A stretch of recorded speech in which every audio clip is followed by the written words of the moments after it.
পশ্চিম বর্ধমান জেলার দুর্গাপুর মহকুমা হাসপাতালে এই বছরের অমরনাথ যাত্রীদের শারীরিক শংসাপত্র সংগ্রহের সময় সরকার নির্ধারিত মূল্যের বেশি অর্থ নেওয়ার অভিযোগ ওঠে হাসপাতাল কর্তৃপক্ষের বিরুদ্ধে। এই বিষয়ে হাসপাতাল সুপার ধীমান মণ্ডল আমাদের বলেন, তাদের কাছ থেকে টাকা নেওয়া হয়েছে, এই ধরনের একটা আপনার অ্যালিগেশন এসছে হসপিটালের বিরুদ্ধে। এই খবরটা আমিও পেয়েছি। তা আমি তার সোশ্যাল স্ট্যান্ড তদন্ত করে দেখেছি যে ঘটনাটা কী ঘটছে। তা আমার যেটা মনে হয়েছে যে হসপিটালের স্টাফ সেই অর্থে টাকা নেয়নি, হসপিটালের স্টাফ টাকা নেয়নি, টাকা ওদের অন্য কোথাও আদান প্রদান হয়েছে, তারা হয়তো সেই প্রসিজারটাকে ফাস্ট করার জন্য।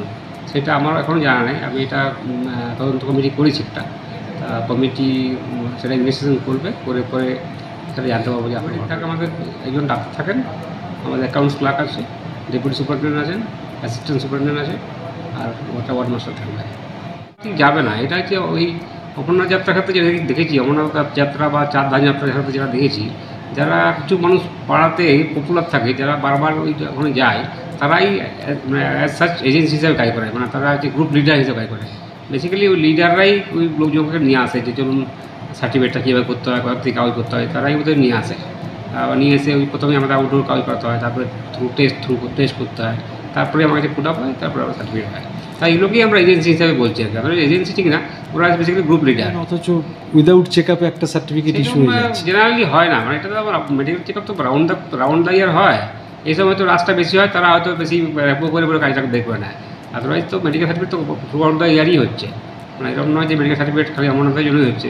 এই কতদিন আগে তো আমাদের এইটাও হলো, কী বলে আমাদের এই হজ যাত্রাদেরও হলো। তো তাদেরও সেখানেও তো সেই গ্রুপ লিডারই এলো, এসে পরে তো সবাই আমার সঙ্গে মিটিং করলো, করে আমরা তো বের করে দিলাম। তা এটা করতেও হয়, কিছু সময় আমাদের অন্যভাবেও দেখতে হয় যে ঠিক আছে ধর্মস্থানে যাচ্ছে, যা আমরা খুব অসুবিধা না থাকলে জেনারেলি আমরা আনফিট করি না। এবং মানুষকে বলেই দিই যে মেন্টালি যদি ফিট থাকেন, আপনি যদি সুস্থ থাকেন, তবেই যান, না হলে আপনার ওখান থেকেও আপনার সঙ্গে ব্যাক হয়ে যেতে পারে, যাতে আপনার যাত্রাটা হয়ে যাবে, আপনার আবার ঘুরে আসতে হতে পারে। তা এটুকুই আমার মেসেজ, আর এটুকুই বলা। আর বাকি তো সবই যা অ্যালিগেশন আছে সেটা তো আপনার তদন্ত সাপেক্ষ হবে, ওরা করবে, কিছু বেরোনোর পরে পরবর্তী আমরা কারেকশন করে নেবো। কারেকশন করার তো রাস্তাও রয়েছে। যিনি অ্যালিগেশন করছেন সেটা আমার উনি দিয়ে আমাকে করা তো না ঘটনাটা, ঠিক আছে। তো আমি সেটাই রিকোয়েস্ট করি যে যদি কারোর সমস্যা থাকে বা সমস্যা হয়, তো তারা যেন টাকা পয়সা দেওয়ার আগে আমার সঙ্গে কন্ট্যাক্ট করে। আমি সবসময় অ্যাভেলেবেল, তাহলে আপনি আমাকে যদি বলতো যে ব্যাপারটা, আমি সেখানে স্টপ করে দিতে পারতাম। তো যাই হোক, আমি জানতে পারতাম না, পারিনি, তো এটা আমার দুর্ভাগ্য, আমার ডিসক্রেডিট হতে হয়। পরবর্তীতে কারেকশন করবো।